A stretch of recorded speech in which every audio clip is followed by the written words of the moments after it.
یہاں تک کہ جب اپنے زور کو پہنچا اور 40 برس کا ہوا، اپنے زور کو پہنچا اور عقل و قوت مستحکم ہوئی، اور یہ بات 30 سے 40 سال تک کی عمر میں حاصل ہوتی ہے، اور پھر وہ 40 سال کا ہو گیا۔ مفسرین فرماتے ہیں، صدر الافاضل علیہ رحمہ نے لکھا، یہ آیت حضرت ابوبکر صدیق رضی اللہ تعالیٰ عنہ کے حق میں نازل ہوئی۔ آپ کی عمر سید عالم صلی اللہ علیہ وسلم سے 2 سال کم تھی۔ جب حضرت صدیق رضی اللہ تعالیٰ عنہ کی عمر 18 سال کی ہوئی تو آپ نے سید عالم صلی اللہ علیہ وآلہ وسلم کی صحبت اختیار کی۔ اس وقت حضور صلی اللہ علیہ وآلہ وسلم کی عمر شریف 20 سال کی تھی۔ حضور علیہ الصلوۃ والسلام کی ہمراہی میں آپ کے ساتھ تجارت کی غرض سے ملک شام کا حضرت صدیق اکبر نے سفر کیا۔ ایک منزل پر ٹھہرے، وہاں ایک بیری کا درخت تھا۔ حضور سید عالم علیہ الصلوۃ والسلام اس کے سائے میں تشریف فرما ہوئے۔ قریب ہی ایک راہب رہتا تھا۔ حضرت صدیق رضی اللہ تعالیٰ عنہ اس کے پاس چلے گئے۔ راہب نے آپ سے کہا، یہ کون صاحب ہیں جو اس بیری کے سائے میں جلوہ فرما ہے؟ حضرت صدیق رضی اللہ تعالیٰ عنہ نے فرمایا، یہ محمد صلی اللہ علیہ وسلم بن عبداللہ ہیں، عبد المطلب کے پوتے ہیں۔ راہب نے کہا، خدا کی قسم یہ نبی ہیں۔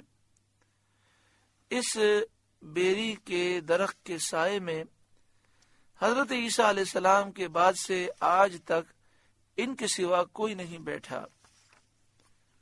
یہی نبی آخر الزماں ہے۔ راہب کی یہ بات حضرت صدیق رضی اللہ تعالیٰ عنہ کے دل میں اثر کر گئی اور نبوت کا یقین آپ کے دل میں جم گیا، اور آپ نے صحبت شریف کی ملازمت اختیار کی، یعنی ہمیشہ آپ کے ساتھ رہے، سفر و حضر میں آپ سے جدا نہ ہوتے۔ جب سید عالم صلی اللہ علیہ وسلم کی عمر شریف 40 سال کی ہوئی اور اللہ تعالیٰ نے حضور صلی اللہ علیہ وآلہ وسلم کو اپنی نبوت و رسالت کے ساتھ سرفراز فرمایا تو حضرت صدیق رضی اللہ تعالیٰ عنہ آپ پر ایمان لائے۔ اس وقت حضرت صدیق رضی اللہ تعالیٰ عنہ کی عمر 38 سال کی تھی۔ جب حضرت صدیق اکبر رضی اللہ تعالیٰ عنہ کی عمر 40 سال کی ہوئی تو انہوں نے اللہ تعالیٰ سے یہ دعا کی، وَبَلَغَ 40 سنہ، اور 40 سال کا ہوا۔ قال، عرض کی، ربی اوزعنی ان اشکر نعمتک التی انعمت علی وعلی والدی، اے میرے رب میرے دل میں ڈال کہ میں تیری نعمت کا شکر کروں جو تو نے مجھ پر اور میرے ماں باپ پر کی، یعنی اے مالک مجھے توفیق عطا فرما تیری نعمتوں پر میں شکر کروں کہ تو نے ہم سب کو ہدایت فرمائی اور اسلام سے مشرف کیا۔ حضرت صدیق رضی اللہ تعالیٰ عنہ کے والد کا نام ابو قحافہ اور والدہ کا نام ام الخیر ہے۔ اسی طرح حضور غوث اعظم رضی اللہ تعالیٰ عنہ کی والدہ کی کنیت بھی ام الخیر ہے اور نام فاطمہ ہے اور لقب امۃ الجبار ہے۔ وَأَنْ أَعْمَلَ صَالِحًا تَرْضَاهُ، اور میں وہ کام کروں جو تجھے پسند آئے۔ آپ کی یہ دعا بھی قبول ہوئی، مستجاب ہوئی، اور اللہ تعالیٰ نے آپ کو حسن عمل کی وہ دولت عطا فرمائی کہ تمام امت کے اعمال آپ کے ایک عمل کے برابر نہیں ہو سکتے۔ آپ کی نیکیوں میں سے ایک یہ ہے کہ 9 مومن غلام جو ایمان کی وجہ سے سخت ایذاؤں اور تکلیفوں میں مبتلا تھے، ان کو آپ نے آزاد کیا۔ انہی میں سے حضرت بلال رضی اللہ تعالی عنہ بھی ہیں۔ آپ نے یہ دعا کی، وَأَنْ أَعْمَلَ صَالِحًا تَرْضَاهُ، اور میں وہ کام کروں جو تجھے پسند آئے۔ وَأَصْلِحْ لِي فِي ذُرِّيَّتِي، اور میرے لیے میری اولاد میں صلاح رکھ، اصلاح رکھ، نیکی کو رکھ دے۔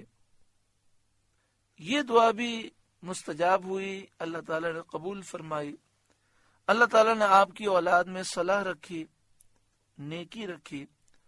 آپ کی تمام اولاد مومن ہے۔ ان میں حضرت ام المومنین عائشہ صدیقہ رضی اللہ تعالی عنہا کا مرتبہ کس قدر بلند و بالا ہے کہ تمام عورتوں پر اللہ تعالیٰ نے انہیں فضیلت دی ہے۔ اور حضرت ابو بکر صدیق رضی اللہ تعالیٰ عنہ کے والدین بھی مسلمان، اور آپ کے صاحبزادے محمد، عبداللہ، عبد الرحمن، یہ تینوں مسلمان، اور آپ کی صاحبزادیاں حضرت عائشہ، حضرت اسما، اور آپ کے پوتے محمد بن عبد الرحمن، یہ سب مومن بھی ہیں اور سب صحابی بھی ہیں۔ یعنی آپ کے والد بھی صحابی، آپ بھی صحابی، آپ کی اولاد بھی صحابی، اور آپ کے پوتے بھی صحابی، 4 پشتیں صحابیت سے مشرف ہوئی۔ آپ کے سوا کوئی ایسا نہیں جس کو یہ فضیلت حاصل ہو کہ اس کے والدین بھی صحابی ہوں، خود بھی صحابی، اولاد بھی صحابی اور پوتے بھی صحابی، 4 پشتیں شرف صحابیت سے مشرف ہوں۔ یہ فضیلت صرف آپ کو حاصل ہوئی۔ وَأَصْلِحْ لِي فِي ذُرِّيَّتِي، اور میرے لیے میری اولاد میں صلاح رکھ، یعنی میری اولاد کو نیک بنا۔ یہ سورہ احقاف کی آیت نمبر 15 ہے۔ کاش یہ دعا اور یہ آیت یاد ہو اور ہم ہر نماز کے بعد پڑھیں، تاکہ ہم بھی اللہ تعالیٰ کی نعمتوں کے شکر گزار بنیں، ہم بھی وہ کام کریں جو اللہ کو پسند آئے، ہماری اولاد بھی نیک بنے۔ انی تبت الیک و انی من المسلمین، میں تیری طرف رجوع لایا اور میں مسلمان ہوں۔ یعنی ہر کام میں جس میں تیری رضا ہو اس کی طرف میں رجوع لایا، اور میں مسلمان ہوں، دل سے بھی مسلمان ہوں، زبان سے بھی مسلمان ہوں۔ اولئک الذین نتقبل عنہم احسن ما عملوا، یہ ہیں وہ جن کی نیکیاں ہم قبول فرمائیں گے، ان پر ثواب دیں گے۔ وَنَتَجَاوَزُ عَنْ سَيِّئَاتِهِمْ فِي أَصْحَابِ الْجَنَّةِ، اور ان کی تقصیروں سے درگزر فرمائیں گے جنت والوں میں، ان کی کوتاہیاں معاف کر دیں گے۔ وعد الصدق الذی کانوا یوعدون، سچا وعدہ جو انہیں دیا جاتا تھا۔ دنیا میں نبی اکرم صلی اللہ علیہ وآلہ وسلم کی زبان مبارک سے سچا وعدہ انہیں دیا جاتا تھا، وہ وعدہ ضرور پورا ہوا آخرت میں۔ والذی قال لوالدیہ، اور وہ جس نے اپنے ماں باپ سے کہا،